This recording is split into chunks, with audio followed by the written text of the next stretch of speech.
हम लोगों ने डिज़ाइन किया था। आज हम एक नया मेथड देखेंगे RTL लेवल, ठीक है, कम्बिनेशन सॉरी गेट लेवल में कम्बिनेशनल सर्किट किया था। गेट लेवल में आपके पास क्या होता है कि आपको इन टर्म्स ऑफ गेट जो है वो सर्किट सोचना होता है कि कौन कौन से गेट लगे हुए हैं, और उसमें हम लोगों ने कंपैरेटर देखा था, 1 बिट कंपैरेटर देखा था, फिर उससे 2 बिट कंपैरेटर बनाया था, और फिर हम लोगों ने इंस्टेंसिएशन जो है उसकी की थी। इंस्टेंसिएशन का मतलब ये होता है कि एक सर्किट ऑलरेडी आपके पास बना है, उसी को रीयूज़ करना, जिस तरह फंक्शंस आप यूज़ करते हैं। तो आज के लेक्चर में हम लोग RTL लेवल कम्बिनेशनल सर्किट करेंगे। RTL क्या होता है और ये क्यों ज़रूरी होता है, ये हम आगे स्लाइड्स में देखते हैं। सबसे पहले इंट्रोडक्शन देख लेते हैं। अच्छा जी, ये बोल रहे हैं कि do we need to model every digital circuits on gate level. ठीक है, क्या ज़रूरी है कि हर सर्किट हम गेट लेवल पे मॉडल करें? तो if so we need to first make truth table. अगर ऐसा ही है तो हमें क्या करना पड़ेगा? सबसे पहले ट्रुथ टेबल बनाना पड़ेगा, फिर उसको सिंप्लीफाई द बूलियन फंक्शन, वो जो हम मिन टर्म्स लेके बूलियन फंक्शन बनाते हैं, फिर उसको सिंप्लीफाई करना पड़ेगा using K map, and then code at gate level which is inefficient. Right so much to code a circuit and error form. ठीक है, तो ये बहुत सारे स्टेप्स बीच में इन्वॉल्व होते हैं। छोटे सर्किट के लिए तो ठीक है जी, हम ट्रुथ टेबल बना लेंगे, 4 इनपुट या 5 इनपुट तक भी ट्रुथ टेबल आपके पास बन जाएगा। लेकिन उससे जो बड़े होते हैं, 8 होते हैं, 10 होते हैं, 16 इनपुट्स का कोई अगर हमारे पास सर्किट आ गया, तो उसकी कम्बिनेशन इतनी ज़्यादा हो जाएंगी, फिर उससे बूलियन फंक्शन उसका निकालना, के मैप के थ्रू उसको सिंप्लीफाई करना, फिर उसकी कोडिंग करना, तो ये एक बहुत हेक्टिक और बहुत इनएफिशिएंट वे हो जाता है आपके पास। One more thing, so far we have talked about simple combinational circuit, what about the sequential circuits? ठीक है, तो हमने अभी तो कम्बिनेशनल सर्किट्स कर रहे थे, उसके लिए तो ठीक है जी गेट लेवल, लेकिन जब सीक्वेंशियल सर्किट्स आ जाएंगे या फ्लिप फ्लॉप्स आ जाएंगे तो फिर क्या करेंगे? ठीक है, what is going to happen if we want to make a big digital circuit using Verilog at gate level? ठीक है, तो एक बड़ा सर्किट अगर हम बनाने जाएं वेरिलॉग के थ्रू कम्बिनेशनल सर्किट, तो वो बहुत मुश्किल हो जाएगा हमारे लिए बनाना, क्योंकि इतने गेट्स और फिर चेक करना, फिर एक गेट की दूसरे की आउटपुट, तो वो एक बहुत हेक्टिक और बहुत लेंथी प्रोसीजर हो जाता है। So there is another way of coding which has higher level of abstraction, where we can model the digital circuit at a register transfer level using behavioral way of programming। ठीक है, तो ये कहते हैं जी एक और तरीका है हमारे पास, जो कि एक high level of abstraction. Abstraction का मतलब होता है कि ऊपर ऊपर से देखना सर्किट को, एक रफ आइडिया के थ्रू हम देखें। हाई लेवल ऑफ एब्स्ट्रैक्शन है, यानी कि डिटेल में नहीं जाना पड़ रहा हमें बहुत ज़्यादा, हम ऊपर ऊपर से सर्किट को देख रहे हैं और ड्रॉ कर रहे हैं। Where we can model digital circuit at RTL level, ठीक है, रजिस्टर ट्रांसफर लेवल। अब हम गेट से उठ के रजिस्टर पे आ गए। ठीक है, गेट में क्या होता था कि गेट कौन से करे थे, रजिस्टर ट्रांसफर लेवल का मतलब क्या है कि उससे बड़ा, उनके रजिस्टर भी गेट से बनते हैं आपके पास। तो जो रजिस्टर लेवल पे हम सर्किट को देखेंगे कि इस रजिस्टर में वैल्यू जा रही है, फिर इस रजिस्टर में वैल्यू जा रही है, फिर इस पे जा रही है, और किस बेस पे जा रही है, मीन्स के जब ये इनपुट हो तब रजिस्टर में वैल्यू जाएगी। हम वो चीज़ बेसिकली देख रहे होते हैं। इसको बिहेवियरल वे ऑफ मॉडलिंग कहते हैं, कि हम सर्किट का बिहेवियर देख के उसको कोडिंग कर रहे होते हैं, नॉट उसके इंटरनल गेट लेवल पे जाके उसको डिज़ाइन कर रहे हैं। ठीक, उसके बिहेवियर है कि ये एक सर्किट है, उसकी इनपुट ऐसी होगी, और जब ये इनपुट होगी तो ये आउटपुट आएगी। ठीक है, तो उस टाइम गेट्स को हम कंसिडर नहीं करते, आगे हम देखेंगे कि वो किस तरह होता है। जिस तरह आप सी में कोडिंग कर रहे होते, तो सी में आप कोई गेट लेवल या किस तरह की चीज़ें नहीं देख रहे, आप देख रहे होते कि ये इनपुट आएगी तो ये आउटपुट होगी। इस तरह की चीज़ें जो है वो बिहेवियरल वे ऑफ प्रोग्रामिंग कहलाती है। अब बिहेवियरल वे ऑफ प्रोग्रामिंग में है क्या क्या चीज़, तो कहते हैं so let start making combination circuit using always block. ठीक है, जो मैंने पहले पिछले लेक्चर में बात की थी कि अब ऑलवेज ब्लॉक के थ्रू हम काम करेंगे इंस्टेड ऑफ असाइन। ठीक है, तो हमने जो सर्किट बनाया था कंपैरेटर का, उसमें हमने असाइन स्टेटमेंट यूज़ की थी, assign p equal to this and this, ठीक है। तो अब असाइन की जगह हम एक ऑलवेज ब्लॉक लगाएंगे और उसमें सारी चीज़ें जो है वो लिखेंगे। Once we will understand the utilization of always block for combinational logic, then we will use the same concept to generate a sequential circuits। ठीक है, तो हम एक दफ़ा कम्बिनेशनल लॉजिक बना लें, फिर उसी तरह की कॉन्सेप्ट यूज़ करते हुए हम सिक्वेंशियल सर्किट्स भी जनरेट करेंगे थ्रू ऑलवेज ब्लॉक, ठीक है। और सिक्वेंशियल जो है वो बनते ही ऑलवेज ब्लॉक है। जो हमारे पास कॉम्बिनेशन सर्किट है उसको असाइन से भी कर सकते हैं, ऑलवेज ब्लॉक से भी कर सकते हैं, लेकिन जो सिक्वेंशियल सर्किट्स होंगे उनके लिए सिर्फ और सिर्फ ऑलवेज ब्लॉक ही यूज होगा। वो कैसे होगा वो हम आगे देखेंगे। So far we have developed an understanding of bitwise operators, ठीक है।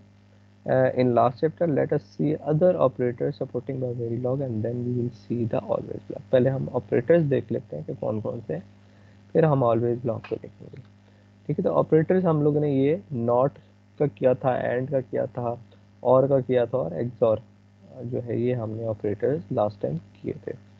अब हम देख लेते हैं कि ये ऑपरेटर्स, इनके अलावा भी जो ऑपरेटर्स हैं वो कौन कौन से हैं, ठीक है। इसके अलावा हमारे पास एडिशन का आ गया, सब्ट्रैक्शन आ गया, मल्टीप्लिकेशन आ गया, डिवीजन आ गया, मॉड का आ गया, और एक्सपोनेंशियल का आ गया हमारे पास, ठीक है। अब इसमें एक लाइन लिखी है, the division mod and exponential operators usually cannot be synthesized automatically। इसका मतलब क्या है? synthesize का लास्ट टाइम मैंने मतलब बताया था, तो बता सकते हैं?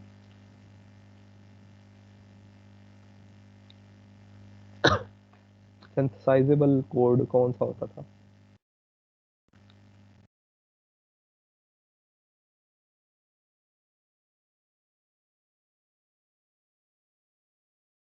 अभी किस कोई तुक्का ही मारो कोई।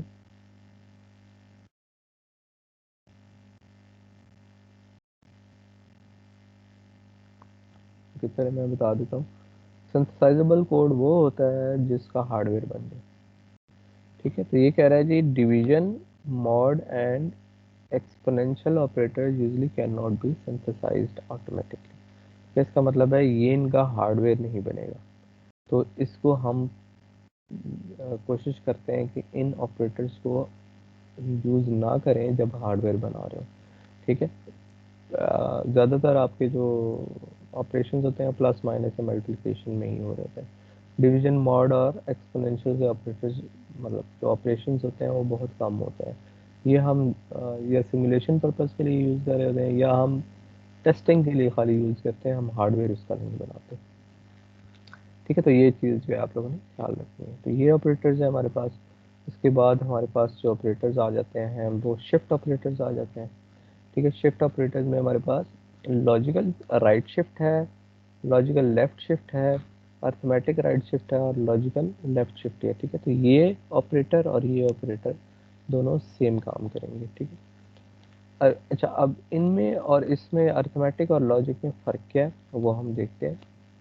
The zeros are shifted in for a logical shift operators, ठीक है। वो कहते हैं जी जब लॉजिकल शिफ्ट ऑपरेटर हम कर रहे होते हैं तो उस जो पूरा नंबर है वो हमारा शिफ्ट हो जाता है, और उसकी जगह पे जहाँ जितना वो शिफ्ट होता है उधर ज़ीरो आता है हमारे पास लॉजिकल में। अरिथमेटिक में क्या होता है, the sign bit are shifted in for this arithmetic operators, ठीक है। तो वो साइन बिट जो है वो हमारे पास शिफ्ट होती है, लॉजिकल ऑपरेटर में ज़ीरो होता है। एग्जाम्पल आगे हम देखेंगे ये एग्जाम्पल है, इसको अगर देख लें तो आपको समझ आ जाएगी। ए है, ए की दो वैल्यूज़ हैं, एक ये वैल्यूज़ है, एक ये वैल्यूज़, दोनों पे उसने शिफ्ट एंड अर्थमेटिक ऑपरेटर्स लगाए हुए हैं, ठीक है। ए को वो कहते हैं जी दो दफ़ा राइट शिफ्ट करें आप, ठीक है। तो इस ए को पहले हम दो दफ़ा राइट शिफ्ट करते हैं, तो होता क्या है कि यहाँ पे दो ज़ीरो इंटर होते हैं, और ये दो वैल्यूज़ जो है हमारे पास आउट हो जाती हैं, यानी कि ख़त्म हो जाते हैं। अगर मैं इसको सिमुलेशन करके दिखाऊँ, ठीक है। तो हम क्या क्या करेंगे, यहाँ पे दो ज़ीरोज़ आएंगे, ये पूरा शिफ्ट होगा और ये चीज़ ख़त्म हो जाएगी। तो ये रिज़ल्ट जो है ये यही बना हमारे पास, ठीक है। 0 0 0 1 0 0 1 1 0 0 0 1 0 0 1 1। ठीक है, तो ये चीज़ बन गई। इसी को अगर हम ये करें, अर्थमेटिक शिफ्ट करें, तो अर्थमेटिक शिफ्ट में ये जो चीज़ है ये रिपीट होती है आपके पास। ठीक है, तो यहाँ पे ज़ीरो है तो कोई फ़र्क नहीं पड़ा इस वजह से, ये 2 दफ़ा ज़ीरो आया। ठीक है, ये 2 दफ़ा ज़ीरो आया और यहाँ से 2 बिट जो है ये वाली निकल गई हमारे पास। ठीक है, ये वाली बिट रिपीट हुई है। अब नीचे वाली एग्जांपल में देखें तो अब आपको ज़्यादा क्लियर होगा कि ये 2 दफ़ा ये चीज़ रिपीट हुई है 1। ठीक है, तो ये 2 दफ़ा 1 रिपीट हुआ है और फिर बाकी सारा आपके पास यही चीज़ आई है यहाँ तक, और ये 2 एंड में उड़ गए आपके पास, ख़त्म हो गया, डिलीट हो गया। ठीक है, तो अरिथमेटिक में फ़र्क क्या है कि मोस्ट सिग्निफिकेंट बिट आपके पास रिपीट होती है, जो लॉजिकल है उसमें ज़ीरोज़ एंटर होते हैं आपके पास। ठीक है, तो यहाँ पे ज़ीरोज़, 2 ज़ीरोज़ एंटर हुए ये वाले। ठीक है, इसमें भी 2 ज़ीरो एंटर हुए, और यहाँ पे क्या हुआ कि मोस्ट सिग्निफिकेंट बिट 0 थी, इस वजह से 2 ज़ीरोज़ आए हैं, और इसमें मोस्ट सिग्निफिकेंट बिट 1 थी ये वाली, तो ये 2 1 आए हैं। ठीक है, और ये यहाँ पे क्या होगा, इसमें ये लेफ्ट शिफ्ट है तो यहाँ पे 2 ज़ीरो इंटर होंगे। ठीक है, इस साइड से 2 ज़ीरो इंटर होंगे और ये वाली 2 बिट्स जो है वो गायब हो जाएंगी। तो यार देखें, 2 ज़ीरो इंटर हुए और वो जो एंड ये वाली 2 बिट्स हैं गायब होगी, तो आपके पास बरा 0 0 1 1। ठीक है, 0 0 1 1 और फिर ये 2 1 और 2 ज़ीरो आ गया। ठीक है, इस तरह ये दोनों सेम है। ठीक है, अरिथमेटिक लेफ्ट शिफ्ट कुछ भी नहीं होता हमारे पास, अरिथमेटिक राइट शिफ्ट होता है सिर्फ। ठीक है, तो यहाँ पे भी देखें तो logical right shift, logical left shift, arithmetic right shift और लॉजिकल लेफ्ट शिफ्ट। ठीक है, तो ये भी लॉजिकल है और ये भी लॉजिकल है हमारे पास। ठीक है, तो दोनों सेम ऑपरेट हो जाएगा, सिर्फ ये जो राइट शिफ्ट होता है इसमें फ़र्क होता है लॉजिकल और अरिथमेटिक में। किसी को इसकी ना समझ आई हो?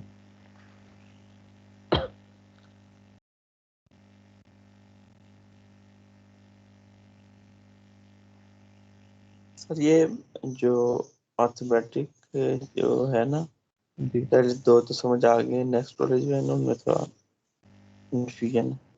किसमें इसमें?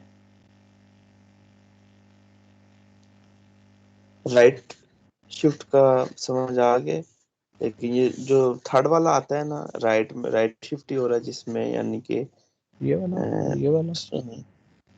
Yes sir. अच्छा, ये हमारे पास ये वो है लेफ्ट है। ठीक है, लेफ्ट में इस साइड से ज़ीरो एंटर होंगे, लेफ्ट साइड से, सॉरी राइट साइड से होंगे, सारा लेफ्ट की तरफ शिफ्ट होगा हमारे पास। ठीक है, तो देखो ना, ये हमारे पास एक चीज़ है ये वाली, अगर मैं इस तरफ शिफ्ट करूंगा तो यहाँ पे 2 ज़ीरोज़ आएंगे। ठीक है, मैं अगर इस तरफ शिफ्ट कर रहा हूँ इसको, तो यहाँ से 2, जितनी दफ़ा शिफ्ट किया उतनी वैल्यूज़ आएंगी, तो वो 2 ज़ीरोज़ आएंगे हमारे पास। ठीक है, अगर मैं इसको दूसरी तरफ शिफ्ट कर रहा हूँ, यानी कि इस तरफ शिफ्ट कर रहा हूँ, तो इस साइड पे नई वैल्यू आएगी और यहाँ से जो वैल्यू थी वो ख़त्म होगी हमारे पास। तो ये वही काम कर रहा है हमारे पास। ठीक है, तो ये कौन सा शिफ्ट है? लेफ्ट है। ठीक है, ये भी लेफ्ट शिफ्ट है हमारे पास। ठीक है, तो लेफ्ट शिफ्ट में क्या होगा, 2 ज़ीरोज़ इस साइड पे एंटर होंगे।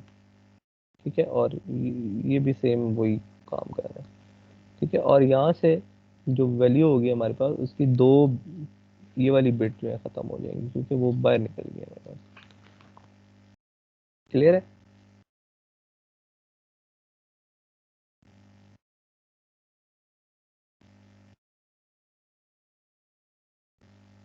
जी क्लियर है, ये अभी भी नहीं यस समझ? सर। ओके जी। अच्छा जी, उसके बाद रिलेशनल ऑपरेटर्स होते हैं हमारे पास, रैशनल या रिलेशनल ऑपरेटर बोलेंगे हम। इसमें रिलेशन देखा जाता है दो ऑपरेंड्स के दरमियान। ठीक है, तो ये लेस देन है, ग्रेटर देन है, लेस देन है, greater than equal to and less than equal to, ये वही सी में जिस तरह आप रेफर कर रहे थे वही है। इनका जो रिजल्ट है वो या ज़ीरो आएगा या वन आएगा। ठीक है, या ग्रेटर होगा या नहीं होगा। ठीक है, तो हम A is greater than B का हम जब करेंगे तो ये या ट्रू होगा या फॉल्स होगा। ठीक है, तो इसका जो रिजल्ट आता है वो या ट्रू आता है या फॉल्स आता है। These operators compare two operands and return the boolean result which can be false or true. ठीक है, तो इसी तरह इन सब चारों ऑपरेटर्स में या रिजल्ट फॉल्स आएगा या ट्रू आएगा, या होगा या नहीं होगा। ठीक है, तो हम चेक करें ए इज ग्रेटर देन बी, तो अगर ट्रू है तो इसका मतलब है ए ग्रेटर है, और अगर फॉल्स है तो इसका मतलब है ए ग्रेटर नहीं है, बी ग्रेटर है। ठीक है, इसी तरह लेस देन पे भी चेक कर सकते हैं, ग्रेटर देन पे भी चेक कर सकते हैं, और लेस देन इक्वल टू पे भी चेक कर सकते हैं। उसके बाद इक्वालिटी ऑपरेटर्स आते हैं। इक्वालिटी ऑपरेटर में आपके पास चार ऑपरेटर्स हैं। पहले आपने दो किए होंगे कि इक्वल टू, ठीक है, और ये चेक ऑपरेटर होते हैं, इसका भी आंसर ट्रू या फॉल्स आता है, या ए इक्वल इक्वल बी होगा। ठीक है, इधर एक नहीं लगाना है, दो लगाना है। एक लगाने से मतलब है ए इक्वल टू बी, बी की वैल्यू ए में चली जाएगी। ठीक है, अगर दो लगाएंगे तो ये चेक करेगा, तो ये ऑपरेटर चेक करने के लिए कि ए इक्वल इक्वल बी है कि नहीं है। ठीक है, या नॉट इक्वल टू बी होगा। अच्छा, अब ये जो दो हैं ये ऑपरेटर्स आपके लिए नए हैं। इसमें क्या है, ये यूज़ होते हैं जब हमने z और x केस जो है उनको भी चेक करना होता है। ठीक है, मैं चेक करता हूँ कि a equal equal 2 bit x 0। ठीक है, तो यहाँ पे अब x भी आ गया। इसका मतलब क्या है कि a की पहली बिट अगर x हो, दूसरी बिट 0 होनी चाहिए। ठीक है, तो वो इक्वल होगा। पहली बिट जो मर्जी हो, दूसरी बिट क्या होनी चाहिए, 0 होनी चाहिए। तो इस केस में हम x को भी चेक कर रहे हैं कि एक अननोन वैल्यू भी देख रहे हैं कि अननोन यानी कि 0 एंड 1 दोनों में से कोई हो सकती है। तो ये यूज़ होता है फॉर x एंड z, जब हम x और z वैल्यूज़ को चेक करनी होती है, क्योंकि आपके पास जो आंसर होता है वो आ, हम ये नहीं कह चेक करते कि यार पूरा आंसर सही होना चाहिए। हम कहते हैं यार कुछ चीज़ें जो है वो बेशक अननोन हो, लेकिन ये जो लास्ट वाली चार बिट्स हैं ये हमारे पास लेट सपोज के 0 1 0 1 होनी चाहिए। तो हम क्या करेंगे, एक्स और आगे लिखेंगे 0 1 0 1। तो ये पहली वाली बेशक जो मर्जी वाली हो, लेकिन ये एंड वाली जो है 0 1 0 1 होनी चाहिए। उस केस में हम जो इक्वालिटी लगाएंगे वो ट्रिपल इक्वालिटी लगाएंगे। ठीक है, डबल वाली एरर देगी, ट्रिपल वाली आपने करनी है। और ये सिमुलेशन पर्पज के लिए होते हैं, ये लिखा हुआ है they can not be synthesized. X और जेड जो है वो सिंथेसाइज नहीं होते। तो ये जो ट्रिपल इक्वल और ट्रिपल नॉट इक्वल वाली है, ये आपके पास केस इनइक्वालिटी या केस इक्वालिटी जो है ये नॉन सिंथेसाइजेबल होती हैं, यानी कि इसका कोड हार्डवेयर नहीं बनता, ये खाली टेस्टिंग के लिए, सिमुलेशन पर्पस के लिए आप लोग यूज़ करते हैं। उसके बाद हमारे पास बिट वाइज ऑपरेटर आ जाते हैं। बिट वाइज ऑपरेटर में हमारे पास नॉट आ जाता है, एंड आ जाता है, और आ जाता है, एक्स और आ जाता है। ठीक है, इसी तरह वो कहता है जी निगेशन एंड एक्स और ऑपरेटर्स कैन बी कंबाइंड। ठीक है, तो ये और ये वाला उसने कंबाइन करके एक्स नॉर बना दिया। ठीक है, ये तो एक्स नॉर इस तरह बनेगा। ठीक है, आप इस तरह बना दें या इस तरह बना दें, पहले और को लिखें या बाद में और को लिखें, आपके पास जो है वो एक्स और नॉर जो है ऑपरेटर बन जाएगा। The operators are performed on bit by bit basis and thus are known as bitwise operator। तो ये हमारे पास पहले भी हम ये कर चुके हैं, ये bitwise operator। नॉट जो है वो एक पे लगेगा, एक ऑपरेंड्स पे लगेगा। ठीक है, नॉट ऑफ ए हम करते हैं। ठीक है, ऐसा तो नहीं है नॉट ऑफ ए बी या ए नॉट बी कर देते हैं। ठीक है, तो ये एक ऑपरेंड पे लगेगा। इसी तरह ये जो एंड है ये दो ऑपरेंड पे लगेगा, और भी दो ऑपरेंड पे लगेगा, और एक्सॉर भी जो है वो दो ऑपरेंड्स पे लगेगा। ठीक है, ए एक्सॉर बी करते हैं तो इनकी बिट्स आपस में एक्सॉर होती है वापस। अच्छा, एग्जांपल देख लेते हैं बिट वाइज ऑपरेटर की। बिट वाइज ऑपरेटर में पहले इसने 0 एंड 1 लिया हुआ है, उनको ऐड किया हुआ, तो इन दोनों का ऐड करो तो 0 आएगा, इन दोनों का और करें तो 1 आएगा। तो ये लास्ट एग्जांपल देख लेते हैं। बेसिकली ये थोड़ा सा हमें बता देती है बिट वाइज ऑपरेटर का मतलब क्या है, कि पहली बिट को पहली बिट के साथ चेक करेगा। तो ये अगर मैं ऐड करूँ इन दोनों को तो आंसर क्या आना चाहिए, 0। इसके बाद 1 को इसके साथ चेक करना है, तो 1 और 0 को ऐड करें तो क्या आएगा, 0 आएगा। और फिर ये 1 और इस 1 को और करें तो ऐड करें तो हमारे पास आंसर 1 आएगा। तो ये 0 0 1 जो है हमारे पास आंसर आया। तरह और में भी हम बिट बाय बिट को करते हैं, पहली बिट को पहली बिट के साथ, दूसरी को दूसरी के साथ और तीसरी को तीसरी के साथ। जितनी बिट्स होंगी आपने पोजीशन जो है उनकी सेम रखनी है, ठीक है। तो इसलिए इसको बिट वाइज ऑपरेटर्स बोला जाता है। उसके बाद हमारे पास आ जाता है जी रिडक्शन ऑपरेटर। रिडक्शन ऑपरेटर क्या होता है जी? ये एक नया ऑपरेटर है जो कि आप लोगों ने पहले शायद कभी भी ना देखा हो। ये हमारे पूरे ऑपरेंड को रिड्यूस करके 1 बिट में रिजल्ट देता है। कैसे देता है वो हम देख लेते हैं। और है कौन कौन से? एंड है, और है, एंड एक्सॉर है, ये ऑपरेटर है। और यहाँ पे देखें तो ऑपरेंड कितने हैं? एक ऑपरेंड। तो इसका मतलब है ये एक ऑपरेंड पे, एक वैल्यू पे लगेगा। वो बेशक होगी कितने जितने मर्जी बिट हो, लेकिन वो एक ऑपरेंड होगा हमारे पास। और इसका जो रिजल्ट है वो 1 बिट का आएगा, जो आंसर है वो 1 बिट का आएगा। प्रीवियस एंड और एंड एक्सॉर ऑपरेटर्स में have only one operand and then are known as reduction operator. पहले ये ज़्यादा थे, लेकिन अब क्या है, अब ये 1 ऑपरेंड होगा हमारा, ठीक है। तो जब भी 1 ऑपरेंड लगेगा तो रिडक्शन ऑपरेटर है, और 2 ऑपरेंड्स होंगे तो वो बिट वाइज ऑपरेटर होगा हमारे पास। The single operand usually has an array data type, ठीक है। तो वो जो ऑपरेंड होगा हमारे पास वो अरे डेटा टाइप होगा, मीन्स के उसकी एक से ज़्यादा बिट्स होंगी। एग्जाम्पल इसने दिया वायर 3 डाउन टू 0 ए कितने बिट का है? 4 बिट का। और वाई जो है ये हमारे पास 1 बिट का। ये उसने ऑपरेटर लगाया होगा, ठीक है। तो ये वाई इक्वल टू और ऑफ ए, ये करेगा क्या? ये ए की तमाम बिट्स को आपस में और कर देगा। जैसे कि ये ए है 4 बिट का, A0, A1, A2, A3, इनको आपस में और करना है इसमें, ठीक है। तो सबसे पहले लीस्ट सिग्निफिकेंट से शुरू करेगा, इन दोनों को और करेगा, ठीक है। तो ये जो भी वैल्यू हुई, लेट्स सपोज मैं कहता हूँ कि ए की वैल्यू है 1011, ठीक है। तो पहले 1 और 1 को और करेगा, आंसर एक आएगा हमारे पास 1, ठीक है। फिर क्या करेगा? फिर इसको इसके साथ और करेगा, ठीक है। ये भी 1, ये 0 था, 0 और 1 का आंसर क्या आएगा? 1। फिर ये जो रिजल्ट आया है इसको इस बिट के साथ और करेगा, ठीक है। ये 1 है, 1 और 1 क्या आएगा? 1।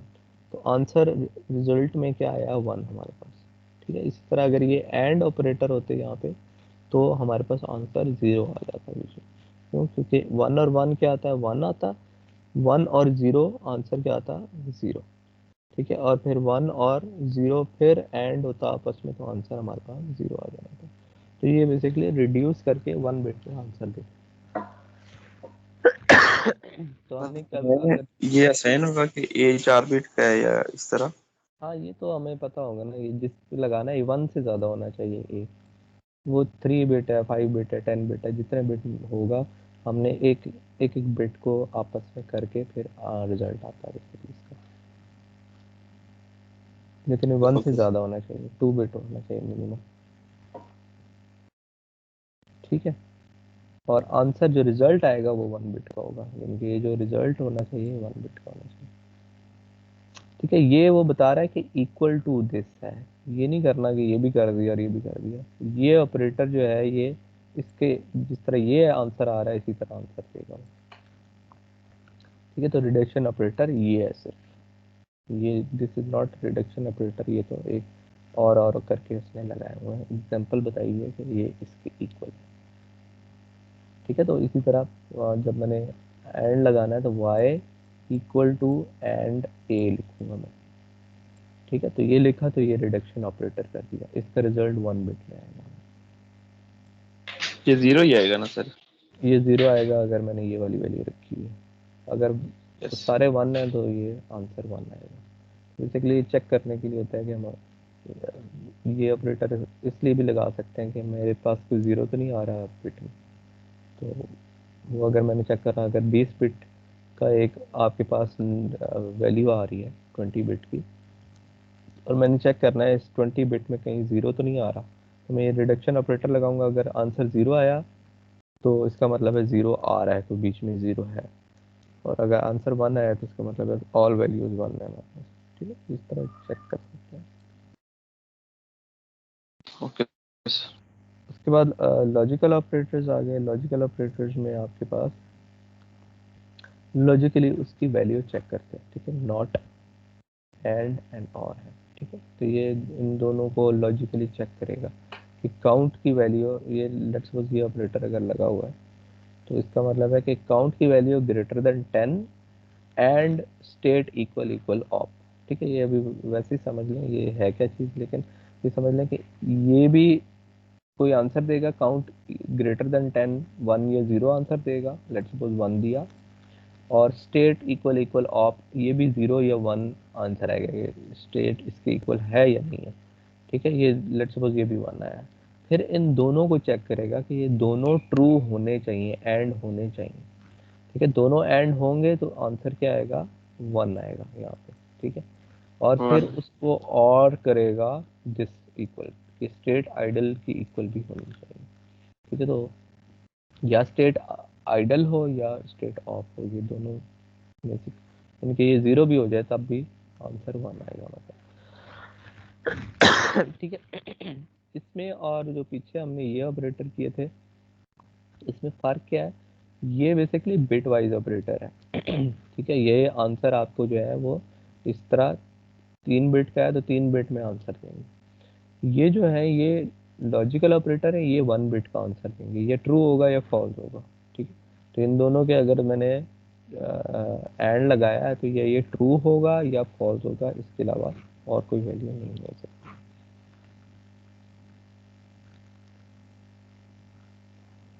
ठीक है। उसके बाद हमारे पास आता है जी बड़ा इंपॉर्टेंट कॉन्कैटिनेशन ऑपरेटर्स। ये आप देखोगे आप बहुत ज़्यादा यूज़ करेंगे, ये वेरीलॉग में बहुत ज़्यादा यूज़ होता है। कॉन्कैटिनेशन का मतलब क्या होता है, कॉन्कैटिनेशन का मतलब होता है जोड़ना, ठीक है। तो आपने जब मल्टीपल बिट्स जोड़नी हो आप, तो उसको हम बेसिकली कॉन्कैटिनेशन करवाते हैं, ठीक है। और ये आपकी जो है वो लैब्स में भी बहुत ज़्यादा यूज़ होगा और वेरीलॉग में बहुत ज़्यादा यूज़ होता है ऑपरेटर, ठीक है। और इसका सिंबल क्या है, इसका ये ब्रैकेट्स है। तो इस ब्रैकेट्स में जितनी भी चीज़ें लिखेंगे वो आपस में जुड़ जाएंगी, एक बन जाएंगी। दूसरा हमारे पास है रेप्लिकेशन ऑपरेटर, इसको थोड़ी देर बाद देखते हैं। पहले हम कॉन्कैटिनेशन ऑपरेटर देखते हैं। द कॉन्कैटिनेशन ऑपरेटर ये combine segments of element and small अरे टू फॉर्म अ लार्ज अरे, ठीक है। तो ये जोड़ता है डिफरेंट चीज़ों को जो भी इसके दरमियान बीच में लिखी होती है।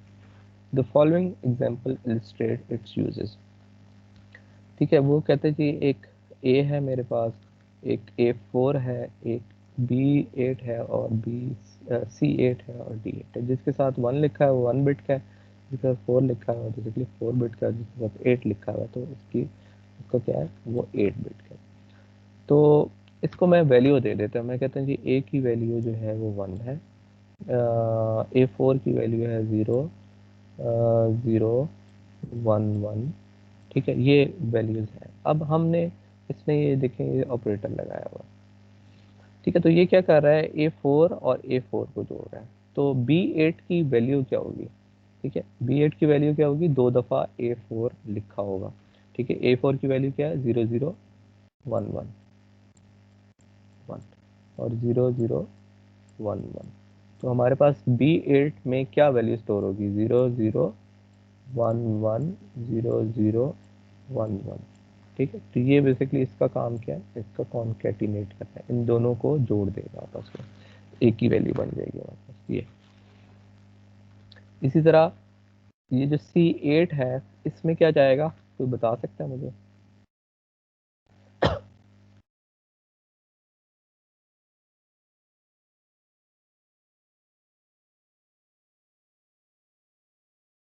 हाँ जी कोई बता दो, तो कहीं लगा दो यार, कुछ नहीं होता। सर 1 1 होगा और फिर एक 4 की वैल्यू को जोड़ेगा। 1 1 0 0 1 1 और ये इसका मतलब क्या है, इसका मतलब है 2 0 है, 2 बिट का बाइनरी में 0 0 तो 0 0। तो रिजल्ट यस क्या आया 1 1 0 1 1 0 0, ठीक है। तो ये 8 बिट की ये वैल्यू होगी। इस तरह आप कुछ भी वैल्यू जोड़ सकते हैं। उसके बाद ये क्या किया हुआ है D8 में क्या है, ये अब चंक लिखे हुए हैं, ठीक है। जो B8 था, B8 की पहली 4 वैल्यूज 0 से लेके 3 तक, इसकी पहली 4 वैल्यूज क्या है, ये पहली 4 वैल्यूज, और C8 की भी पहली 4 वैल्यूज, ये वाली इकट्ठी करके इसने लिखी है, ठीक है। तो क्या बना हमारे पास, 0 0 1 1 1 1 0 0, ठीक है। तो हमारे पास ये चीज स्टोर हो गई, ठीक है। इसमें किसी कंफ्यूजन, B8 की पहली 4 वैल्यूज, ठीक है, और सर अगर C8 D9 की होता तो क्या था, D9 E9 इस तरह कुछ और भी आगे आ जाता तो। नहीं नहीं, वो तो बेसिकली आपने, ये तो नाम रखे हैं, ये तो नाम है, ठीक है। वो कितने बिट का है वो आपने देखा, उसमें आप कोई भी रख सकते हो। मैं कहता जी मेरे पास 9 बिट का कोई वैल्यू है, ठीक है। यहाँ पे हम लिख देते हैं वायर 8 डाउन टू 0, और उसका नाम D9 की जगह मैं खाली F लिख देता हूँ, ठीक है। वो ज़रूरी नहीं है कि आप यहाँ पे जितने बिट हो उतने लिखने, ये उसमें नाम लिखा हुआ है, F लिख देता हूँ, ठीक है। तो मैं क्या करूँगा, assign assign F equal to, अब मैं कुछ भी दे सकता हूँ, इस D8 की भी कोई चंक उठा के दे सकता हूँ, मैं दे देता हूँ D8 की पहली 5 बिट, तो 4 5 बिट से 0, ठीक है। तो ये सर अपनी 5, मर्जी होती है। नहीं ये तो आपकी डिजाइनिंग होती है ना, ये तो अभी खाली एग्जांपल कर रहे हैं ना। तो डिजाइनिंग में आपको पता ओके। होगा कि मैंने पहली 4 बिट लेनी है, 10 बिट लेनी है, यानी कि वो तो एक सिनेरियो होगा ना कि पहली 4 बिट उठा के इधर रख लो, पहली 6 बिट उठा के इधर रख लो। ये तो मैं एग्जांपल के तौर पे करा रहा हूँ कि अगर 4 बिट लेनी है, 5 बिट लेनी है, तो कैसे लेनी है आपने, ठीक है। 4 डाउन टू ओके 0 लिखेंगे तो पहली 5 बिट आ जाएंगी, ठीक है। उसमें ठीक। भी ये ख्याल रखना है कि ये भी फिर 0 से शुरू हो रहा हो, ये ना हो रहा हो कि ये मैं 0 to 7 कर रहा हूँ, तो फिर पहली 4 बिट किस तरह आएंगी, 7 से मुझे 3 तक जाना होगा, तब 5 बिट आएंगे मेरे पास, ओके सर। ठीक है। तो ये इस चीज़ का भी आप लोगों ने ख्याल रखना, तो ये है। उसके बाद मैं कहता हूँ कि कॉमा लगा के 5 बिट ये होगी, और A4 लिख देता हूँ, 6 7, और मैं सॉरी A4 नहीं, A1 A1 और A4 की मैं 2 बिट ले लेता हूँ, तो A4 की पहली की जगह मैं आखिरी 2 बिट ले लेता जीरो हूँ, टू थ्री वन 3 to 2 कर देता हूँ, ठीक है। 3 to ओके 2 कर देता हूँ, ठीक है। तो ये कुछ भी हो सकता है, इसलिए मैं कह रहा हूँ कि ये बेसिकली इसको बोलते हैं बिट सिलेक्शन, और ये कॉन्केटिनेट हो गया, ठीक है। तो अब इसका रिजल्ट क्या आएगा, D8 की 4 से 0 कौन सी बिट है, ये वाली, ठीक है। तो क्या आएगा, 1 1 0 0, और A1 क्या है, A1 A1 वन। A1 की वैल्यू 1 है, तो 2 दफ़ा 1 आ जाएगा, और इसकी 3 to 2 है, तो 3 और 2 इसकी A4 किधर है, ये है ना A4, तो ये 2 0 आ जाएंगे, ठीक, तो ये 2 0 आ जाएंगे, ये रिजल्ट बनेगा, ठीक है। तो आपको कॉन्कैटिनेशन आनी चाहिए, और यानी कि जोड़ना आना चाहिए, और ये आना चाहिए कि चंक किसी का मैंने कुछ बिट्स उठानी है तो किस तरह उठानी है, ठीक है। तो वो खाली नंबरिंग लिख के आप आ सकते हैं, ठीक है। सर तो ये ये हमारे, 3 to 2 ये वाला समझा देंगे, 3 to 2 कैसे लिखे। ये वैसे ही मैंने 3 to 2 लिख दिया ना, देखें। अब इसका मतलब क्या है कि ये इसका इसकी लोकेशन क्या है, 3 है, इसकी 2 है, इसकी 0 है, इसकी 1 है, ठीक है। तो अगर मैंने ये 2 बिट उठानी है तो मुझे 3 to 2 लिखना पड़ेगा, इट्स ओके। ठीक है। अगर मुझे ये वाली 2 बिट उठानी है तो मैं क्या लिखूंगा, 2 2, 0 1। सॉरी ये 1, ठीक है, ये 0 है, सॉरी, ठीक है। 2 2 1 लिखूंगा मैं। एक उठानी है तो मैं खाली 2 लिखूंगा, ये वाली अगर मैं उठानी है तो मैं लिखूंगा A4 की 2, इस तरह, ठीक है। अगर मैंने एक बिट उठानी है, मल्टीपल उठानी है तो वो कॉलम बीच में डालना पड़ेगा, ठीक है। ओके। अच्छा, ये हो गया हमारे पास क्या कहते हैं उसे, कॉन्केटिनेशन। और अगर हमने रेप्लिकेशन करनी है तो रेप्लिकेशन में आप यहाँ पे नंबर लिखते हो कि कितनी दफ़ा रिपीट करना है और किसको रिपीट करना है वो ब्रैकेट में लिखते हो। जैसे कि ये इसने लिखा 4 टाइम रिपीट करना है मुझे 2 बिट 01, ठीक है। तो ये 01 01 01 कितनी दफ़ा रिपीट होगा 4 टाइम्स। तो ये 01 1 2 3 4, ठीक है। तो इसमें डबल ये आता है बस आपके पास, ठीक है। तो वो उतने टाइम रिपीट करेगा किसको, जो इसमें लिखा होगा। इस चीज़ को मल्टीपल टाइम आपने रिपीट करवाना है तो आप यहाँ पे लिख दोगे कितने टाइम रिपीट करना है और किसको रिपीट करना है, उधर लिख दोगे। यहाँ पे मैं ए इस तरह भी लिख सकता हूँ 4 A4 का की पहली 2 बिट्स, ठीक है 3 2 2,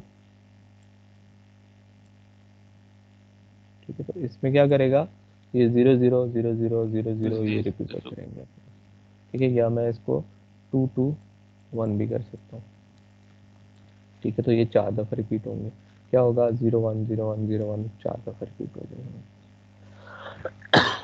ठीक है। तो इस तरह जो है वो आप लोग सिग्नल्स को देख सकते हैं।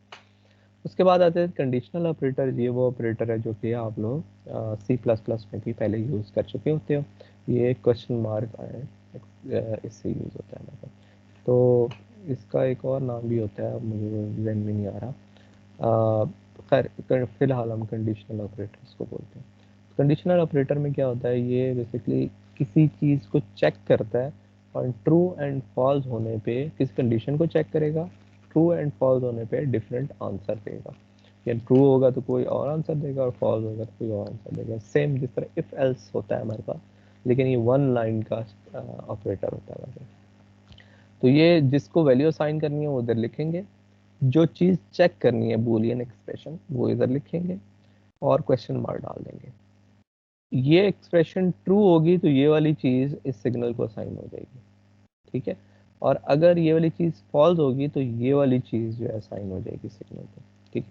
Example, max equal to A greater than B question mark A colon B, ठीक है। तो ये देख रहा है ए ग्रेटर देन बी होगा तो ए जो है वो मैक्स को असाइन हो जाएगा, और अगर ए ग्रेटर देन बी नहीं है तो बी असाइन हो जाएगा मैक्स के अंदर। तो ये एक लाइन में उसने बता दिया है कि ए ग्रेटर है या बी ग्रेटर है, दोनों में से जो भी ग्रेटर होगा वो मैक्स को असाइन हो जाएगा।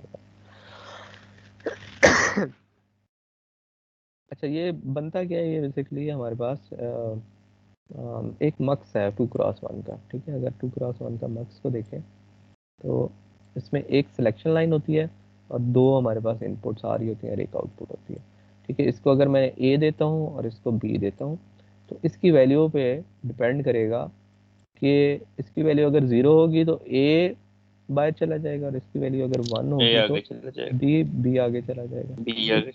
तो ये बेसिकली एक तरह का हमारे पास मल्टीप्लेक्सर लगा हुआ है वो 2x1 का, ठीक है। ये कंडीशन जो है ये बेसिकली यहाँ पे होगी कि ए ग्रेटर देन बी है कि नहीं है, ठीक है। ए ग्रेटर बी पे ये 0 ये 1 होगा, ये 0 होगा, ठीक है। ए ग्रेटर देन बी ट्रू होगा, ठीक है। यहाँ पे बेसिकली कुछ सर्किट और लगेगा जिस जो ट्रू या फॉल्स बताएगा हमें कि ए ग्रेटर देन बी ट्रू है, ठीक है। 0 आएगा या 1 आएगा। 0 पे ट्रू है तो 1 आएगा तो ए चला जाएगा और बी, खैर वो सर्किट पे डिपेंड करता होता है आपके क्या करना। खैर इस ऑपरेटर की समझ आ गई कि आपने ये कंडीशन चेक करनी है, ट्रू है तो ए वरना बी, फॉल्स पे, ठीक है। ये वाले सिंटेक्स याद कर लेना आपने, आसान चीज़ है। उसके बाद प्रेसिडेंस आती है हमारे पास। इस प्रेसिडेंस को याद करने की तो ज़रूरत नहीं है, लेकिन जब आप दो ऑपरेटर्स इकट्ठे लगा रहे हो तो इसको आके आपने रेफर करना है कि बेसिकली ये ना हो कि आपने ऑपरेटर लगाया हुआ उसका कुछ और बन रहा हो आंसर, ठीक है। If A plus B is greater, ये ग्रेटर देन नहीं है, वो है क्या कहते हैं इसको, shift operator. 1 is equal then A plus B operator will be perform then this, ठीक है। तो ए प्लस बी पहले परफॉर्म होगा और ये बाद में परफॉर्म होगा। क्यों? क्योंकि प्रेसिडेंस सबसे हाई इसकी है, हाई टू लो जा रहा है, तो प्लस की प्रेसिडेंस ज़्यादा है एज कंपेयर टू दिस, ठीक है, तो ये पहले परफॉर्म होगा, ये बाद में परफॉर्म होगा। इसी तरह अगर दो इकट्ठे आ गए हैं, यानी कि ये प्रेसिडेंस वाले इकट्ठे आ गए तो इसकी ज़्यादा है फिर इसकी है। ठीक है, तो एक अगर एक्सपोनेंशियल आ गया और मल्टीप्लिकेशन इकट्ठे आ गए एक ही जगह पे, तो पहले एक्सपोनेंशियल होगा फिर मल्टीप्लिकेशन होगा। ठीक है, सो ऑन। ये प्रेसिडेंस सबकी इसमें लिखी हुई है। सबसे कम जो है वो हमारे पास इसकी है। ठीक है, तो ये बेसिकली आप लोगों ने जब भी एक ही लाइन में अगर कोशिश करेंगे ब्रैकेट्स में लिख लें ताकि आपको मुश्किल ना हो, जिस तरह इसमें ये लिखा हुआ है। अगर इसकी पहले परफॉर्म करवाना चाह रहे हैं तो आप उसको ब्रैकेट में लिख देंगे। तो अब क्या होगा, बी शिफ्ट होगा पहले ए वन टाइम और फिर ऐड होगा ए के साथ। उसके बाद एक्सप्रेशन बिट लेंथ एडजस्टमेंट, इसमें वो कहता है जी आपको जो है ना, in a very long statement the bit length of operands can be different and adjustment is determined by the set of implicit rules. ठीक है, कुछ रूल्स हैं उनके तौर पे हम लोगों ने एडजस्टमेंट करनी होती है। Determine the maximum bit length of the operand in the context which includes the right hand side expression and the left hand side signals। ठीक है, तो हमने देखना होता है कि ये दोनों जो हैं ये इनकी लेंथ एडजस्ट करनी होती है। एग्जाम्पल से समझा देता हूँ कि हमारे पास ए जो है वो भी 8 बिट का है, बी भी 8 बिट का है, और ये सम 8 है, ये भी 8 बिट का है, और सम 9 जो है ये 9 बिट का है हमारे पास। तो कहते हैं जब a प्लस बी मैं करता हूँ तो इसका आंसर 8 बिट की वैल्यू अगर ऐड हो तो आंसर 9 बिट में भी हो सकता है। ठीक है, कैरी भी आ सकता है हमारे पास। तो उस केस में ये वाली चीज़ जो है ये गलत हो जाएगी क्योंकि एक बिट हमारी ज़ाया हो जाएगी। तो ऑपरेंट 8 बिट के एक्सप्रेशन रिजल्ट जो है वो 9 बिट का आ सकता है। Result save 8 bit hence carry out is discarded. ठीक है, तो हमारे पास क्या होगा, ये 8 बिट का है, इनका रिजल्ट जो है वो 9 बिट का आ रहा है, हो सकता है 9 बिट का। ठीक है, तो क्या होगा, हमारी 1 बिट जो है वो कैरी वाली ज़ाया हो जाएगी। उसको करने का तरीका यह है कि हम या इसको 9 बिट का कर दें, ठीक है, जो रिजल्ट है उसको 9 बिट का कर दें, तो अब 9 बिट जो है वो रिजल्ट इसमें आ जाएगा। या हम इस तरह अलहदा अलहदा कर दें, कैरी आउट अलहदा, सम अलहदा। अभी कॉनकैटिनेट हुआ है, मीन्स कि ये टोटल मिलेगा ये 9 बिट का होगा, और a प्लस बी का रिजल्ट 9 बिट में आएगा, पहले 8 बिट इसमें आ जाएंगे, और जो कैरी अगर जनरेट हुआ हो तो वो सी आउट में आएगा मतलब। ठीक है, तो ये बिट एडजस्टमेंट आपको खुद करनी पड़ती है, ये ऑटोमेटिक नहीं होती आपके पास। ठीक है, तो आपने ये ध्यान रखना होता है कि अगर मैं नंबर्स को ऐड करा रहा हूँ, मल्टीप्लाई करा रहा हूँ या सब्ट्रैक्ट करवा रहा हूँ, तो मेरे पास जो रिजल्ट है वो भी मुझे उतना लेना पड़ेगा कि मेरे पास कुछ चीज़ डिस्कार्ड ना हो। ठीक है, और ये किस तरह पता चलेगा ज़्यादा है, ये वो जो हमने रूल पढ़े थे कि एडिशन में एक बिट बढ़ जाती है और मल्टीप्लिकेशन वगैरह में हमारे पास फ्रैक्शन को फ्रैक्शन और इंटीजर को इंटीजर के साथ ऐड कर देते हैं हम लोग। अच्छा, उसके बाद कहता है जी अगर आपको ज़रूरी है कि आपने आंसर 8 बिट में ही लेके आना है, तो बजाय इसके कि हम मोस्ट सिग्निफिकेंट MSB ड्रॉप करें, हम LSB ड्रॉप कर देते हैं। ठीक है, उसके लिए क्या होगा कि वही 8 बिट का 9 बिट का इसने किया हुआ है, तो अब इनके साथ एक ज़ीरो पेंड किया। ठीक है, ज़ीरो पेंड करने से रिजल्ट हमारे पास 9 बिट का ही रहेगा। ये 9 बिट में रिजल्ट आया। अब इसकी जो लीस्ट सिग्निफिकेंट बिट थी, जो ज़ीरो वाली, ये 9 टू 0 जा रहा था, तो 9 टू 1 कर दिया, ज़ीरो वाला इसने डिस्कार्ड कर दिया। तो LSB ड्रॉप कर दें तो हमारे पास इतना नंबर जो है वो चेंज नहीं होता, लेकिन अगर MSB ड्रॉप कर दें तो हमारे पास एक बहुत बड़ी वैल्यू जो है वो ड्रॉप हो सकती है। ठीक है, तो this code is longer but is more descriptive and less prone to errors. ठीक है, तो वो कह रहा है जी बजाय इसके कि मैं MSB वाली साइड से ड्रॉप हो जाए, वो जो कैरी ड्रॉप हुआ था, आप MSB वाले को रहने दें, LSB वाले को ड्रॉप कर दें, ताकि हमारे पास जो है वो, देखिए LSB को ड्रॉप करेंगे तो ज़्यादा से ज़्यादा वैल्यू में फ़र्क पड़ेगा, 1 एक नंबर का पड़ेगा। लेकिन MSB को अगर ड्रॉप कर दें 8 बिट का, तो वो 64 या 128 बिट हमारी वैल्यूज़ जो है वो चेंज हो जाएंगी। तो उसको कहता है कि अगर ड्रॉप करना ही है आपने तो LSB को ड्रॉप करें, MSB को ना ड्रॉप करें। ठीक है, दूसरा वो साइन बिट भी होती है हमारे पास, वो भी ड्रॉप होगी तो इशू आ जाता है ना। Assign the result of the left hand side. Truncate the MSB if the signal bit length is smaller. ठीक है, वो ये बेसिकली ड्रॉप कर देता है, ठीक है, ये पिछले वाले का बता रहा है, लेकिन हम जो है वो LSB ड्रॉप करके उसको लेस प्रोन टू एरर कर रहे हैं। उसके बाद सिंथेसाइज ऑफ Z। Z हमारे पास क्या था, Z value implies high impedance और एन ओपन सर्किट। ठीक है, हमने पहले भी पढ़ा था कि Z जो है हाई इम्पीडेंस या ओपन सर्किट को रिप्रेजेंट कर रहा होता है। It is not normal logic value and can only be synthesize by tri state buffer. ठीक है, ये एक ऐसी वैल्यू होती है जो कि नॉर्मली यूज़ नहीं हो रही होती, इसको हम ट्राई स्टेट बफर के तौर पे बिहेव करवाते हैं। ट्राई स्टेट बफर क्या होता है, ट्राई स्टेट बफर ये होता है हमारे पास, ठीक है, जिसमें किसी वैल्यू पे डिपेंड कर रहा है कि ये यहाँ से वैल्यू आउट जाएगी या वैल्यू यहाँ से इन आएगी हमारी। ठीक है, अब ये try state buffer, the most common application of try state buffer is by directional port. By directional port वो होती है जिसमें आपके पास वैल्यू इन या आउट दोनों एक ही पोर्ट से हो रही हो। ठीक है, अब इस पोर्ट में वैल्यू इन भी हो सकती है और इस पोर्ट से वैल्यू आउट भी जा सकती है हमारे पास। तो कब इन होगी कब आउट होगी वो डिपेंड करेगा DIR पे, डायरेक्शन पे। ठीक है, दोनों एट टाइम नहीं काम कर रही थी, ये नहीं हो रही थी कि वैल्यू अंदर भी जा रही है और बाहर भी जा रही है, नहीं, उस टाइम पे वैल्यू या इन होगी या आउट होगी, दोनों कर सकते हैं लेकिन बारी बारी, ऐसे नहीं कि एक ही टाइम पे दोनों जा रही है। तो अगर मुझे DIR की वैल्यू मैं 0 रखता हूँ तो ये वाली वैल्यू जो है वो बाहर जाएगी, और DIR की वैल्यू अगर 1 होगी, यानी कि 1 ट्रू होता है ना, तो 1 होगी तो सिग जो है वो आउटपुट पे चला जाएगा। तो ये जो सिग्नल है ये आउटपुट पे चला जाएगा उस टाइम पे, DIR की वैल्यू अगर 1 होगी। और अगर DIR की वैल्यू 0 होती है तो ये एक हाई इम्पीडेंस में चला जाएगा, हाई इम्पीडेंस या ओपन सर्किट जिसे हम बोलते हैं। ठीक है, तो ये उसमें चला जाएगा। उस टाइम क्या होगा कि वैल्यू यहाँ से इधर नहीं जा सकेगी, वो वैल्यू यहाँ से इधर जाएगी। तो उस टाइम पे हमारे पास ये सिग्नल जो है इसको हम सर्किट के अंदर जो भी परफॉर्म करवा रहे हैं वो परफॉर्म करेंगे। ठीक है, when it is 0 the try state buffer in high impedance state and the signal out signal is blocked. ठीक है, तो ये वाला सिग्नल क्या हो जाएगा, ब्लॉक हो जाएगा, ये वाली चीज़ इसको ब्लॉक कर देगी।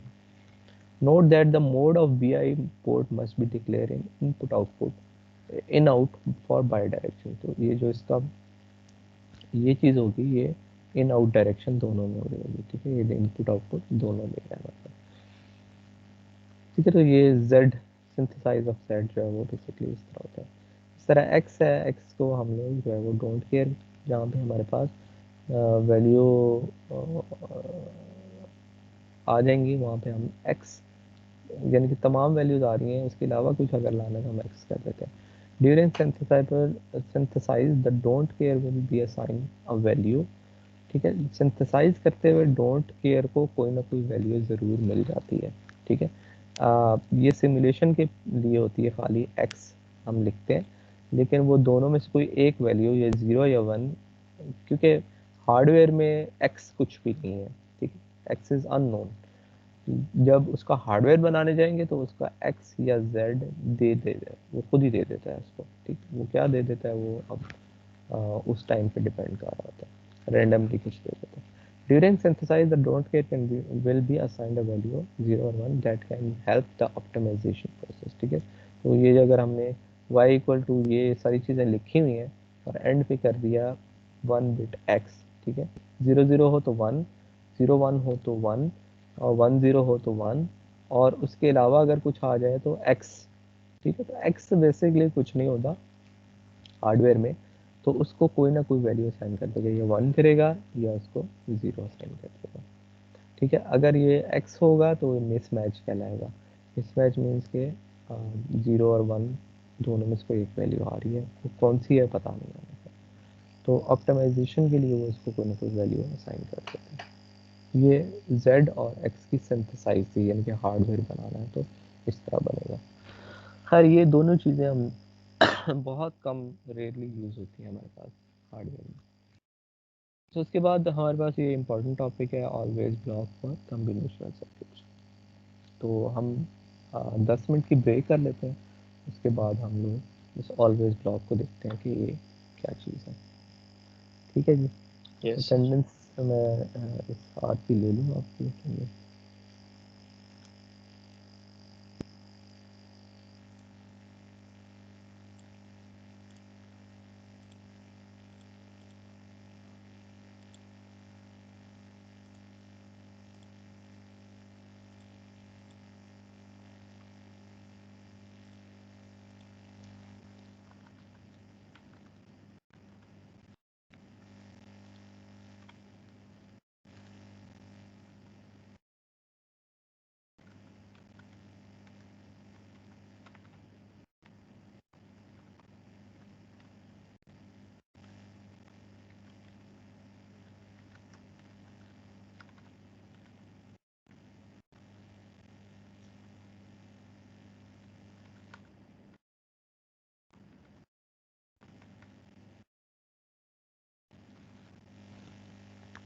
ताहा जफर,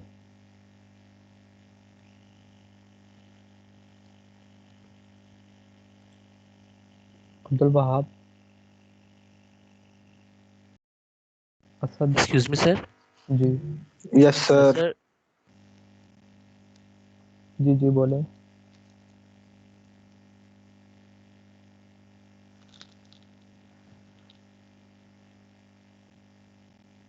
सर हमारी साइट पे काफ़ी ज़्यादा इधर है इलेक्ट्रिसिटी का इशू। मैंने अभी फ़ोन से ही कनेक्ट किया हुआ है, तो काफ़ी स्टूडेंट्स इसलिए नहीं ज्वाइन कर पाए क्योंकि उनके पास अभी कनेक्शन नहीं है। सारे उधर ही रहते हैं?